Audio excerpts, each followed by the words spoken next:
É uma história que a minha mãe me contou de quando ela era criança. Minha mãe, pouco a pouco, tem se lembrado de coisas da infância. Minha mãe tem 68 anos e era um dia em que nós estávamos tomando café com leite, comendo pão, e ela falou assim: eu vou comer o meu pão com banana, porque isso me lembra a minha época de colégio, quando eu era criança. E ela me contou essa história de que ela tinha uma grande amiga na época de colégio, jogava muito bola, jogava queimada, brincava muito e tinha essa grande companheira.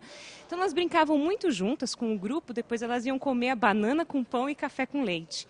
E um dia as duas assim sempre tinham vontade de ir ao banheiro à noite, né? Às vezes era minha mãe que levantava, mesmo no friozinho, ia ao banheiro, às vezes era a grande amiga dela que fazia a mesma coisa. E um dia as duas decidiram: se a gente acordar juntas, vamos nos esconder numa das cabines do banheiro para dar um susto na primeira pessoa que aparecer?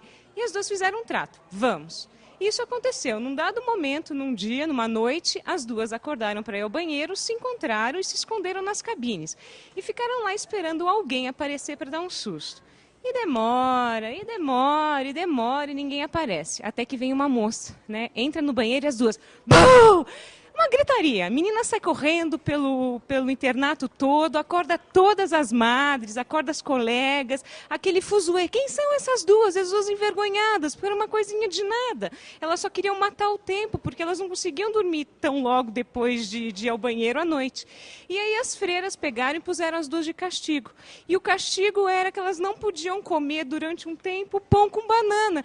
E minha mãe se lembrava disso porque ela gostava tanto de pão com banana, por isso todas as vezes que ela se lembra, ela tem um pão fresquinho, uma banana perto, com café com leite, ela come com o maior prazer, porque ela se lembra dessa privação que ela teve. E eu adorei essa história, porque eu não consigo imaginar minha mãe, que ela se descreveu assim naquele tempo, né? Sobrancelha grossa, cabelo preto, assim, com aqueles calções bufantes, né? Aquelas mangas bufantes, aqueles uniformes de antigamente, correndo, pulando.